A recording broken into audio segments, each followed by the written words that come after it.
जय हिंद जय भारत दोस्तों। आपका अपना channel electronics and mechanic study channel में आप लोगों का स्वागत है। दोस्तों हम आपको जो कि 1500 प्लस की क्वेश्चन की जो सीरीज चला रहे हैं, इसमें दोस्तों ये सभी के सभी क्वेश्चन मेट्रो की एग्ज़ाम में पूछे हुए क्वेश्चन हैं। तो दोस्तों अगर आप इस सीरीज से अगर नहीं जुड़े हैं तो जुड़ जाइए। चैनल पर नए हो तो चैनल को सब्सक्राइब और बेल आइकन घंटी को जरूर प्रेस करें और वीडियो को एंड तक जरूर देखें, स्किप ना किया करें और वीडियो को ज़्यादा से ज़्यादा शेयर करें। अगर आपने हमारी प्रीवियस अगर वीडियो नहीं देखी तो हमारी जो प्लेलिस्ट बनी है मेट्रो प्रीवियस ईयर क्वेश्चन के नाम से, आप वहां जाकर उस वीडियो को देख सकते हैं। तो दोस्तों चलते हैं अपने सीधे प्रश्न पर। पहला प्रश्न दिया गया है हमारा कि बृहद क्रॉस सेक्शन क्षेत्र वाले कंडक्टर की धारा घनत्व रिक्तस्थान कम क्रॉस सेक्शन क्षेत्र वाले चालक से होती है जब एक ही धारा उनके मध्य बहती है। तो आपको बताना है कि ऑप्शन नंबर ए है ज़्यादा, ऑप्शन बी है कम, ऑप्शन सी है के बराबर, इनमें से कोई नहीं। तो आपको बताना है करेक्ट आंसर कौन सा है। तो उसका जो राइट आंसर दोस्तों ऑप्शन नंबर बी, कम। अगला प्रश्न है कि EHV संचरण में निम्नलिखित में से कौन सा इंसुलेटर प्रयुक्त होता है। तो आपको बताना है चार ऑप्शन में से राइट कौन सा है, कि pin insulator, strain insulator, shekel insulator या डिस्क इंसुलेटर। तो आपको बताना है करेक्ट आंसर। तो इसका जो राइट आंसर है ऑप्शन नंबर बी, जो EHV जो संचरण होता है उसमें स्ट्रेन इंसुलेटर का प्रयोग किया जाता है। अगला प्रश्न दिया गया है कि हल्के भार दशाओं के अंतर्गत संचरण की ग्राही छोर वोल्टता प्रेषक छोर वोल्टता से होती है। तो आपको बताना चार ऑप्शन में से राइट कौन सा है। तो फर्स्ट दिया गया ऑप्शन हमारा है कि ज़्यादा, ऑप्शन बी है कम, के बराबर, इनमें से कोई नहीं। तो राइट आंसर कौन सा है आप बता जल्दी से। तो इसका राइट आंसर ऑप्शन नंबर ए, ज़्यादा इसका राइट आंसर है।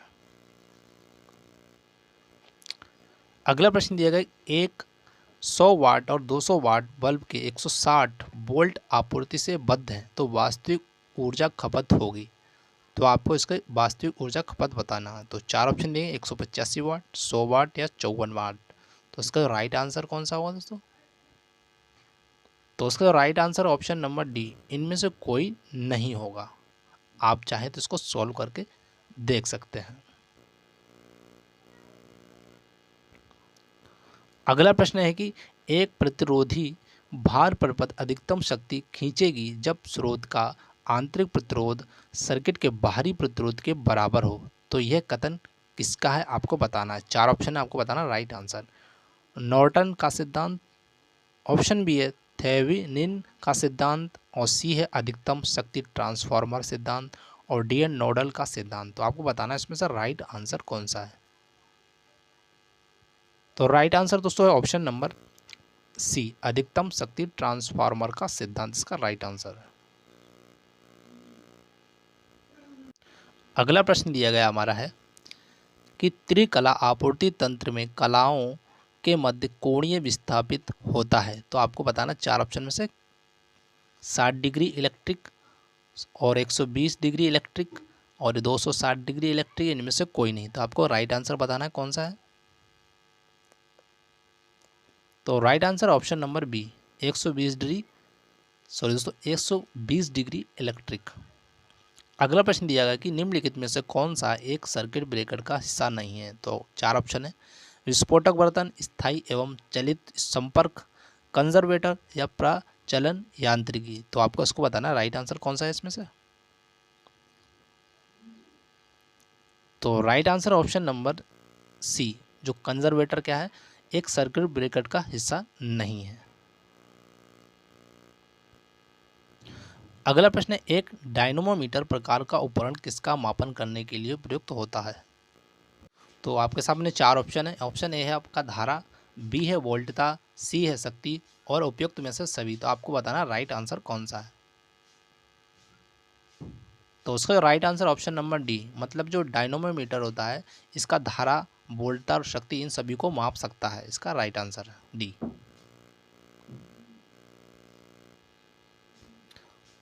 अगला प्रश्न है, डीसी जनरेटर के आर्मेचर प्रतिक्रिया को सुधारने के लिए ब्रशेस को आपको बताना 4 ऑप्शन में से राइट आंसर कि आर्मेचर ऑप्शन बी सॉरी दोस्तों ऑप्शन ए है आर्मेचर के घूर्णन की दिशा में अग्र लीड प्रदान की जाती है, और बी हमारा आर्मेचर के घूर्णन की दिशा में पश्च लीड प्रदान की जाती है, और सी है छोड़ा नहीं जा सकता है, और डी है इनमें से कोई नहीं। तो आपको बताना है इसमें से राइट आंसर कौन सा है। तो उसका राइट आंसर दोस्तों ऑप्शन नंबर ए आर्मेचर के घूर्णन की दिशा में अग्र लीड प्रदान की जाती है, इसका राइट आंसर है। अगला प्रश्न दिया गया हमारा है कि ट्रांसफार्मर में लौह कोर प्रदान किया जाता है निम्न के लिए। तो आपको बताना किसके लिए प्रदान किया जाता है। 4 ऑप्शन है, चुंबकीय पथ रिलेक्टेंस को कम करने के लिए, और ऑप्शन बी हमारा एडी धारा एवं हिस्टेरिसिस धारा हानि कम करने के लिए, और सी है प्राइमरी व सेकेंडरी वाइंडिंग के मध्य कपलिंग प्रदान करने के लिए, ऑप्शन डी है चुंबकीय धारा बढ़ाने के लिए। तो आपको बताना इसमें से राइट आंसर कौन सा है। तो इसका जो राइट आंसर दोस्तों वो हमारा ऑप्शन नंबर ए चुंबकीय पथ रिलेक्टेंस को कम करने के लिए क्या किया जाता है, लौह को प्रदान किया जाता है किसमें, ट्रांसफार्मर में।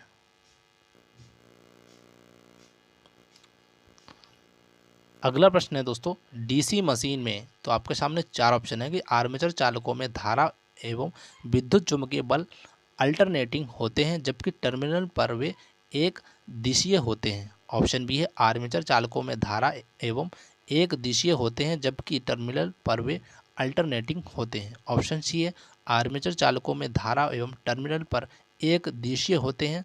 ऑप्शन डी है आर्मेचर चालकों एवं टर्मिनलों पर अल्टरनेटिंग होते हैं जबकि धारा एक दिशीय होती है। तो इसमें से आपको बताना राइट आंसर कौन सा है।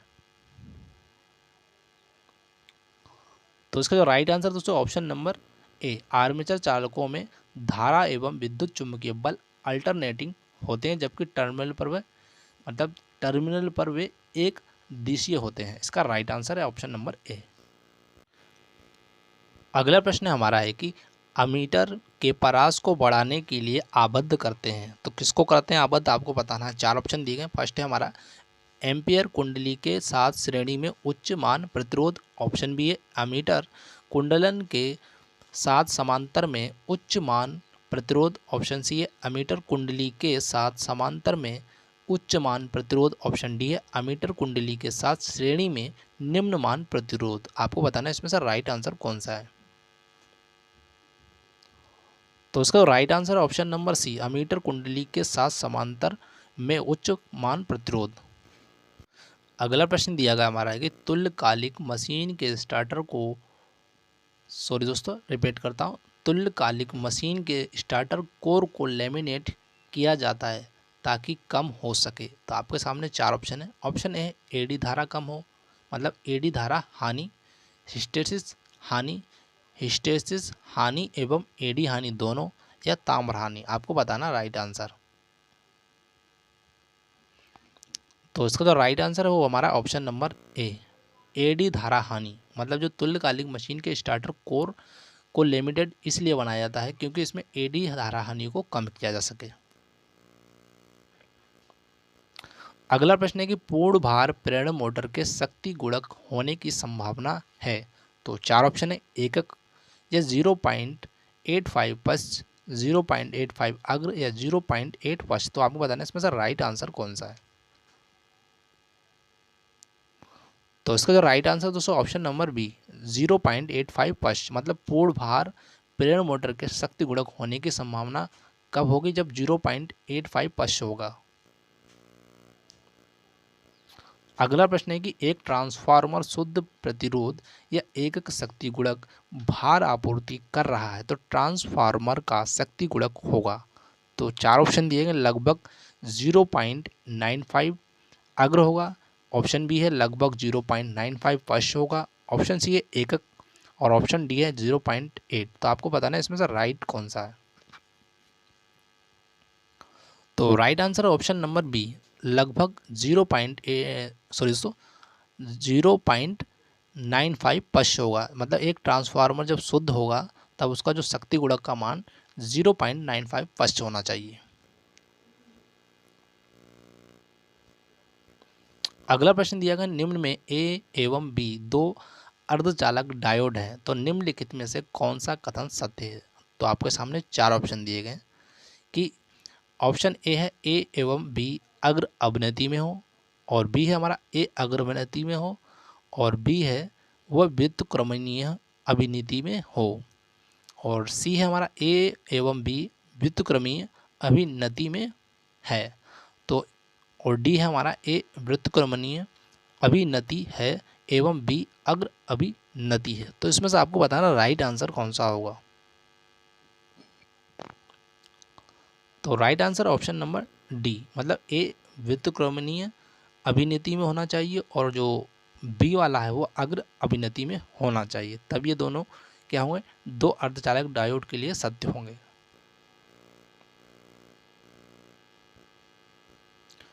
अगला प्रश्न दिया गया ट्रांसफार्मर में मुक्त सर्किट परीक्षण निष्पादन करते हैं। तो आपके सामने चार ऑप्शन है, रेटेड ट्रांसफार्मर वोल्टता के साथ, ऑप्शन बी है रेटेड ट्रांसफार्मर धारा के साथ, ऑप्शन सी है प्रत्यक्ष धारा के साथ, और डी हमारा उच्च आवृत्ति आपूर्ति द्वारा। तो आपको बताना इसमें से राइट आंसर कौन सा होगा। तो इसका राइट आंसर है option number A, rated transformer वोल्टता के साथ।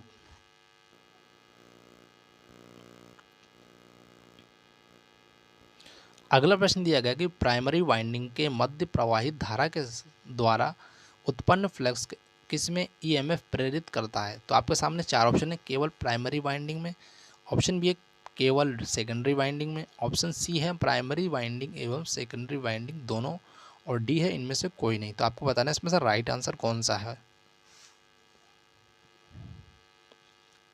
तो इसका जो राइट आंसर दोस्तों हमारा है ऑप्शन नंबर सी, यानी प्राइमरी वाइंडिंग एवं सेकेंडरी वाइंडिंग दोनों में।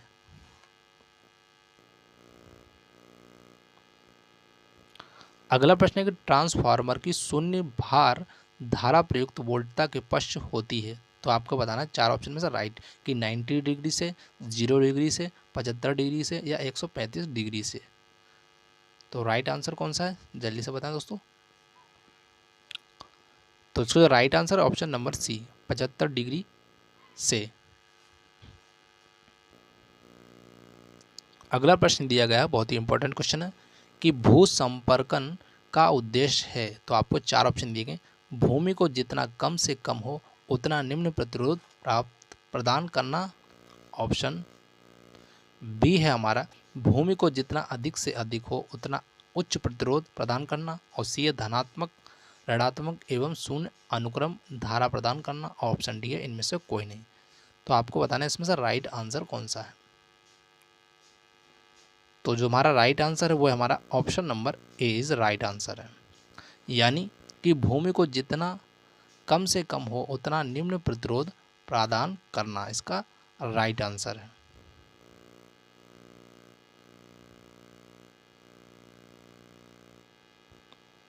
अगला प्रश्न है कि मृदा में आर्द्रता तत्व भूमि मृदा प्रतिरोध है।